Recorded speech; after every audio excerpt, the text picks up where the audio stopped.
My expertise and my research for the past over almost 20 years has been dealing with the Arab-Palestinian refugee problem, and particularly dealing with an organization known as UNRWA. UNRWA's acronym stands for the UN Workers Relief Agency for Palestine Refugees in the Near East. It has become the gatekeeper of what I would define the number one obstacle for resolving the Arab-Israeli conflict, and the number one guarantee that the conflict will never end in tandem. What you see if you try to understand the dynamic of how UNRWA comes about, one needs to understand the history of UNRWA and the history of what led up to actually UNRWA's existence in 1949.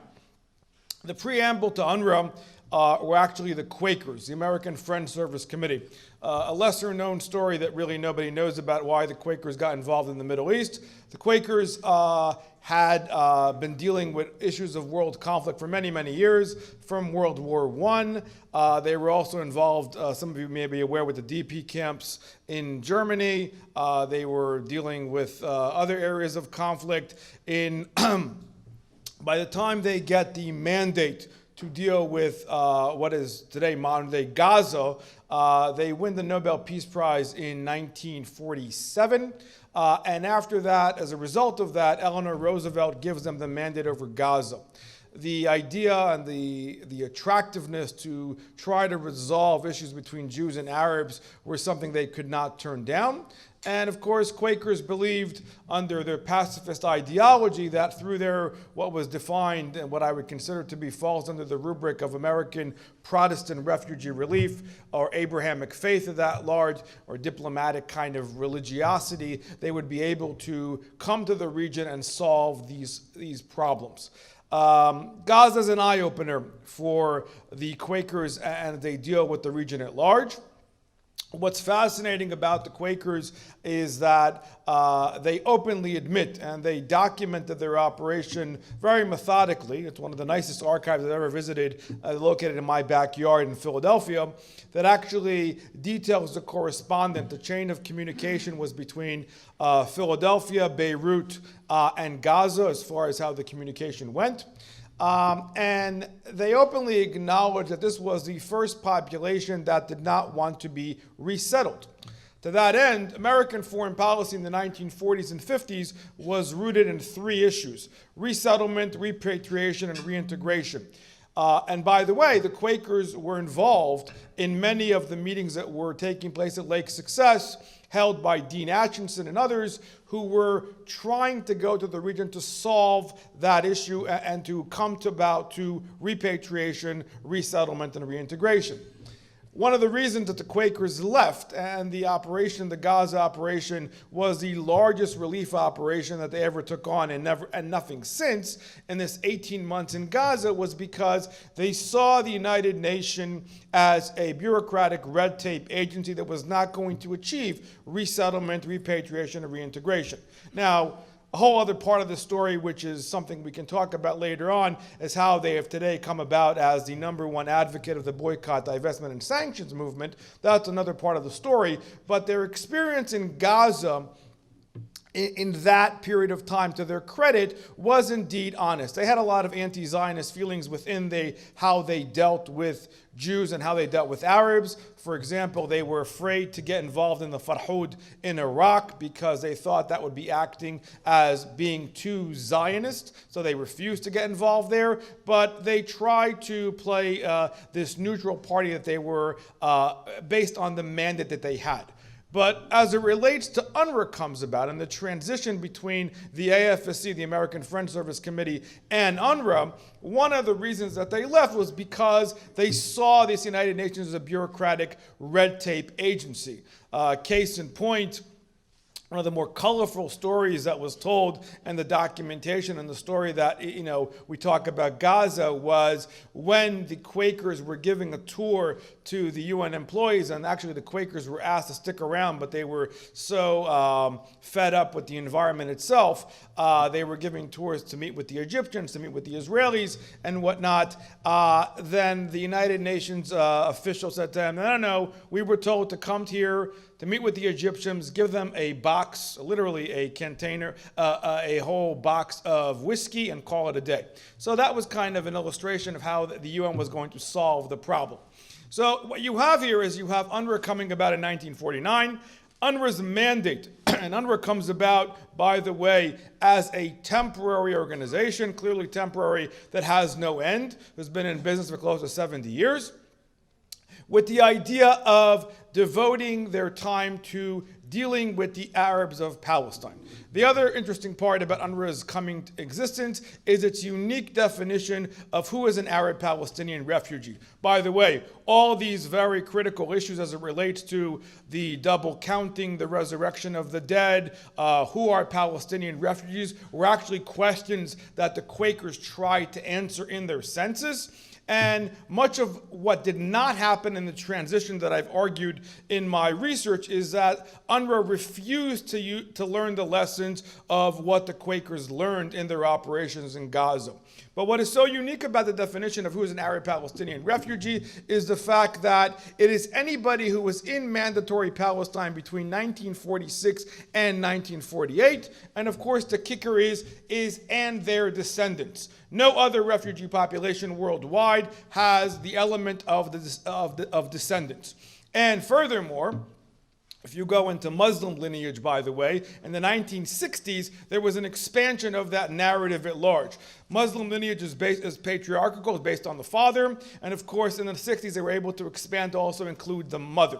So when you talk about how many Arab Palestinian refugees are in existence today, UNRWA counts between 5 to 6 million individuals that demand a full right of return and are considered to be Arab Palestinian refugees. By the way, to that end, no Israeli government, left, right, or center, has ever agreed to accept a full right of return because it would alter the demographic majority of the state of Israel. Furthermore, there has been a consistent ongoing refusal to actually come to terms about who are these Arab Palestinian refugees. If, by the way, you would take, and this is also critical to understand, there is a sister organization within the United Nations that is named UNHCR, the UN High Commission for Refugees. Their definition of refuginess is only based on one generation. If you were to parachute UNHCR's definition within the UNRWA architecture, based on the birth rate of the individuals of 48, 49, you would come to about no more than 40,000 individuals today. You could say 40,000 individuals, call it a day, and the right of return. That, of course, is not happening. So you have this temporary organization, temporary that has no end, that was created, by the way, as an Article 22 by the General Assembly.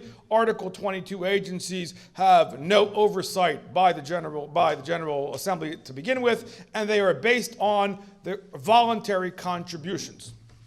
So UNRWA has always been crying poor since its existence. And what you have is an environment of trying to safeguard. The entire raison d'etre of UNRWA is based on the existence of Arab Palestinian refugees. So what you've seen, historically speaking, from the 1950s all the way to today is UNRWA becoming the full-fledged advocate that it has become for Arab Palestinian refugees in perpetuity. To their credit, for the first maybe 7 to 10 years of UNRWA's existence, to try to remain neutral and try to remain a non-political entity. However, what the Arab world clearly understood about the existence of Arab Palestinian refugees is that their existence represents and constitutes what is defined as, in the Arab narrative and the Arab Islamic narrative, as the original sin. The original sin, the catastrophic existence of Israel's coming to fruition under the Nakba, the catastrophe of Israel's coming to fruition in 1948. So a consistent reminder of the atrocities of 1948 and 1949 are the Arab Palestinian refugees. So the Arab world has been funding UNRWA, this agency, for over 70 years, with the sole goal that no Arab country, with the exception of Jordan, has ever afforded the Arab Palestinian citizenship intentionally, as a consistent reminder that so long as you are a refugee, so long will the conflict remain alive. But it also gives the halo effect, and more beyond that as well, the kind of what I would define as the blood money or the bribe money that has been given. So the Arab world takes no responsibility for the events that took place in 48, 49, and UNRWA maintains the architecture of the existence, or the so-called existence, of Arab Palestinian refugees. Now, the W in UNRWA represents what is considered in the acronym as works, which the connotation of that was within the framework of reintegration, repatriation, and resettlement, that individuals will get a skill set that would actually allow them to rehabilitate themselves and move on beyond their current state of affairs. Works has been interpreted later on and actually changed in practical terms in the applicability of how UNRWA has interpreted it into education. Well, the largest service provider that UNRWA does today is education. Most Arab Palestinians are alumni of the UNRWA school system. There is rare and far between to find an individual who actually criticize UNRWA's existence, because most Palestinians have benefited from the UNRWA educational school system. So if you look at the textbooks today, that is part of the problem, how these individuals have been educated at large. Beyond that, what we see as many, many problems as it relates to the existence of these individuals is, of course, the fact that they have become the consistent reminder of why there is no Palestinian state and why there will not be a Palestinian state. Because what I argue, and I think is true within the dissecting Arab-Palestinian identity, is that Palestinian identity is synonymous to Palestinian refuginess. I.e., to argue to a Palestinian you're no longer a refugee, as to say you're no longer a Palestinian, which explains and validates why no Palestinian leader from Yasser Arafat to Mahmoud Abbas has been able to actually give up the right of return. Mahmoud Abbas in 2011, and then again last year at the General Assembly, said, I want a Palestinian state tomorrow, but at the same sentence he says, I am not giving up the right of return. It's a catch-22, and it's a non-starter, knowing that no Israeli government would ever have that conversation without dealing with the right of return.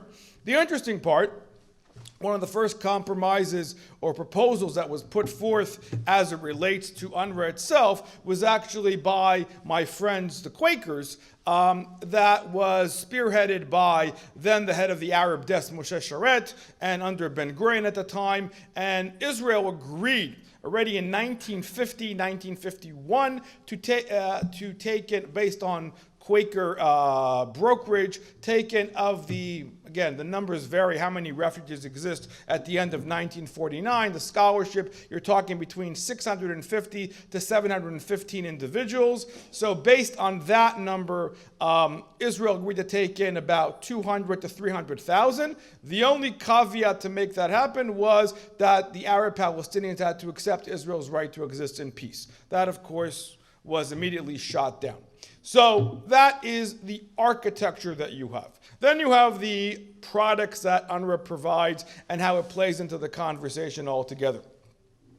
As I said, UNRWA's number one issue is education. The also critical part about UNRWA is that UNRWA is the largest employer of Palestinians in the tone of 30,000 individuals. In contrast to its sister organization, UNHCR, UN High Commissioner for Refugees worldwide, you would assume there would be much more individuals. Actually, it's the opposite. They don't employ more than 5,000 to 6,000 individuals who are internationals, non-residents.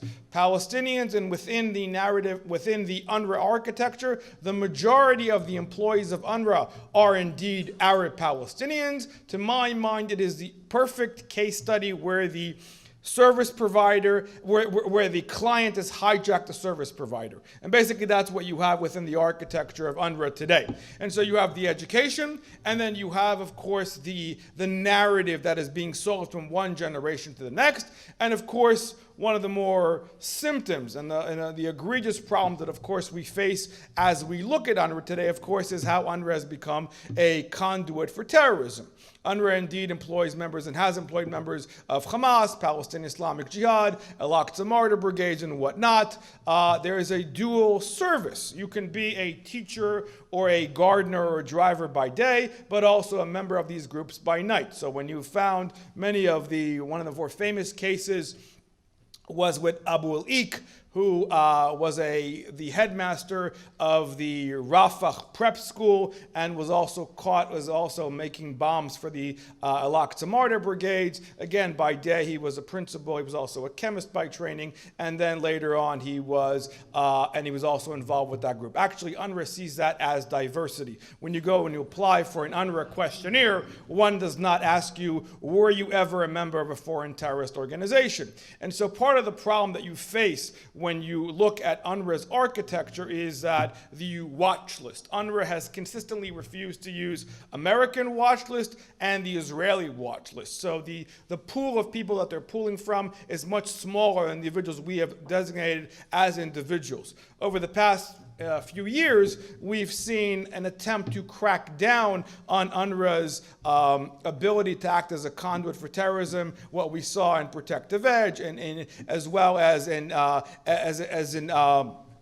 as a defensive shield, where you've had UNRWA schools hiding caches of rockets and using them as areas to launch rockets from. You might remember that when they found caches of rockets in UNRWA schools, suddenly UNRWA was like, oh, we don't do that. That's not part of what we do. And they were all surprised, and we just handed it over to Hamas. And so this is the kind of game that has been played out within the conversation. But again, it's been part of how they see that as part of their constituency. Now, I mentioned before the fact that the Arab world gives money. That is indeed the case. However, for us here in the West, I think it's also critical to understand that the United States represents within UNRWA a third of UNRWA's annual budget, in a tone of about $400 million a year, that we support this organization and very much have ensured that the enterprise continues. And there has been little to no accountability and transparency about what UNRWA does with this money. You might remember, actually, we're here in Illinois, when I was advising then Congressman Mark Kirk, and afterwards when he was a senator, Kirk was involved in what was considered to be what was the UNRWA accountability bill. One of the first things that Kirk was involved in was asking for an audit to show me exactly how many laptops, how many pens UNRWA has bought. Kirk used to actually work for the World Bank, and his question was, how is it possible that we don't hold UNRWA as an international organization in the same kind of accountability to other international organizations? When UNRWA goes to Congress, all UNRWA does and has said over the years is we take care of the betterment of Palestinians. When Kirk demanded an audit, they went ballistic. How dare you even question the fact that we're taking care of this population? Now, of course, it's implied, but of course needs to be stressed here, is of course that this is the only population that continues to grow. It is the only population where you have a consistent growth of individuals. So every year, if there are supposedly 5 to 6 million individuals who are considered to be Arab, who are considered to be refugees, then every year, based on the birth rate, you're demanding more and more. So 15 years down the road, it'll be 20 million, all demanding a right of return. And so goes the narrative. By the way, it should also be understood here that Arab Israelis who are naturalized citizens of the State of Israel based on the definition of UNRWA in that very loosely defined and broadest definition of who is an Arab Palestinian refugee, they are also considered to be refugees. Individuals who are, but here in America, the two largest population of Palestinians in North America happen to be Jacksonville, Florida, and Dearborn, Michigan. And so again, those individuals, even though they are U.S. citizens, still consider themselves to fall under the definition of receiving monetary compensation and receiving a right of return, and are refugees by this definition at large. There is little to no criticism within the echo chamber of how this narrative has been sold. In Dearborn, Michigan, I found one of the few op-eds that was written in 1950 in Arabic and in English, where they question in that op-ed, how is it possible that the Palestinians don't question where their brethren were? Where were the sultans? Where were the princes when they were becoming refugees? Again, that you literally find none of that within the conversation at large. Now, as it goes to U.S. funding, of course, many of you in the room, of course, are familiar with the fact that there is Section 301C as far as giving money to terrorist organizations within the State Department. And so if UNRWA is indeed receiving these kind of funds that are coming through UNRWA and through USAID, they're basically an ongoing violation of 301C. That's part of where we've tried to crack down and try to get some kind of accountability when it comes to UNRWA at large. Now, the other partner that I've not spoken about in all this architecture within this vast amount of history that is important to understand how this plays out is, of course, the government of Israel. Where are the Israelis on this issue? Now, for the state of Israel, for all the years that UNRWA has been in existence, it's been a kind of a catch-22. The Israelis believe that while UNRWA provides these services, if UNRWA does not provide these services, as problematic as they are, it's going to be Israel's problem. So while Israel does not contribute monetarily to UNRWA, Israel has not advocated for its dismantlement until recently. And so what you're seeing now has been a significant shift in Israeli foreign policy. Some of you might remember that when Nikki Haley was in Israel, after she left, Netanyahu for the first time came out with a comment saying it's long time past since UNRWA should be dismantled. What was unique about that statement, and I've written about that, is the fact that it was the first time that a prime minister has come out with that statement saying that there actually has to be some kind of shift in the attitude when it comes to UNRWA because of what UNRWA does. Basically, what I argue and the way UNRWA has played into its hold on Palestinian society is that UNRWA acts as a shadow government. What you have is basically a double dipping. UNRWA individuals are also PA officials. The former superintendent of UNRWA schools was also the former minister of education within the PA. And so there's money coming in on both sides, and of course they have no movement to change that reality. Also, critical to, of course, all of this is that the existence of refugees at large also ensures the fact that UNRWA will remain in business. If you question UNRWA employees and UNRWA individuals, when will you leave? And that has been a consistent query that many of us who are in the UNRWA space have asked. Then the answer is always when there is resolution for the Israeli-Palestinian dynamic. While at the same time, they are the same gatekeeper that ensures that the conflict will never end. And so while you tell individuals we're going to be out of business while we resolve the problem, so long as there are so-called Palestinian refugees, UNRWA is still in business. And by the way, I've been through the archives, the billions of dollars in UNRWA pension funds. Nobody wants to lose that. No bureaucracy has any incentive of going out of business. And when you talk about the contributions that we have given, we the United States, over the past 69, 70 years, we have given between $71 to $75 billion to this industry to support that this will indeed happen. Even now, after Haley came in, and there were questions about what was going to happen as it relates to taking stronger measures when it comes to UNRWA's actions. Again, we committed already $300 million. The Canadians, who were the first Western country 7 years ago under the Harper government to actually defund from UNRWA and basically say, we are not going to support you anymore because we get no accountability for what you do. They only agreed to fund PA projects that can get some kind of accountability for, now re-upped in $25 million. And so, again, the industry and the narrative continues onward and upward. And so you have this continuation of the problem. Now, if you put this all within the context of what my colleague here has described to you before I spoke, you basically, when you look at the Israeli-Palestinian dynamic and the Arab-Israeli conflict at large, you have three issues that consistently come up again and again. That is land, Jerusalem, and of course the right of return. In Oslo and prior to Oslo and all the conversations, there's a great deal of time and effort that has been devoted to issues of land. If this was solely a territorial conflict, the conflict would have been resolved a long time ago. What the issue that has never been dealt with and is always left to what is considered to be final status negotiations is the right of return. Now, so long as the right of return is never addressed in its totality and the existence of UNRWA is still there, that is the number one guarantee that the conflict will continue onward from generation to generation, and it does. Furthermore, the right of return by design as a right is a theological right, which also is interpreted and has been interpreted by Palestinian leadership and other individuals, is the fact that no Palestinian leader has the mandate to give up this divine right. Back in 2011, when Abbas suggested putting the right of return on the table, he was heavily criticized by a think tank in Beirut that was solely devoted to the preservation of the right of return, saying, you, Mahmoud Abbas, have no such right. That is the guarantee that this will never end. However, this is what you're seeing today. If you were looking to try to dissect the conflict, this, to my mind, has to be the number one issue.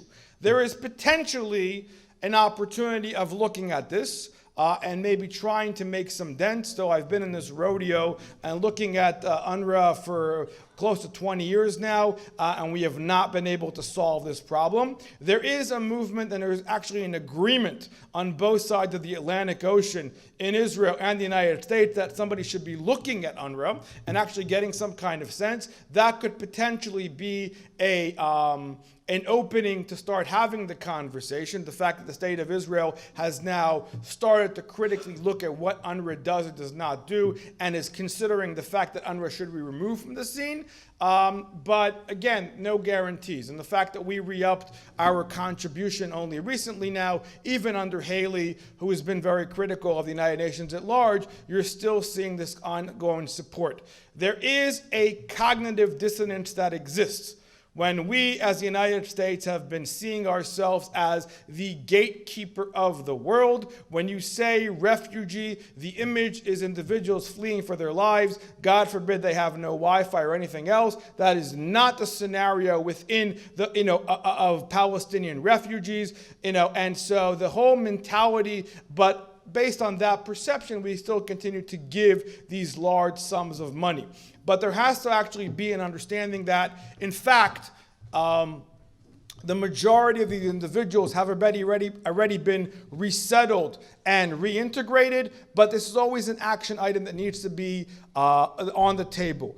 The number one thing that needs to happen now, to my mind, within the realm of the political discourse and within the realm of policy making, is ending the right of return. If we do not have an end date to bookend when the right of return ends, and this was part of Kirk's initiative and then Eliana Ross-Layton and others who were dealing with the issue, that if you don't bookend that when the right of return ends, then it's going to continue from generation to generation, and it's going to be more billions of dollars that are going to go into this industry that is in perpetuity and continues. This is the sole imagery of Palestinian victimhood and ensures the fact that the conflict will continue to be sold. So that is one of the reasons I would argue there is no incentive within Palestinian society for statehood when victimhood actually pays more.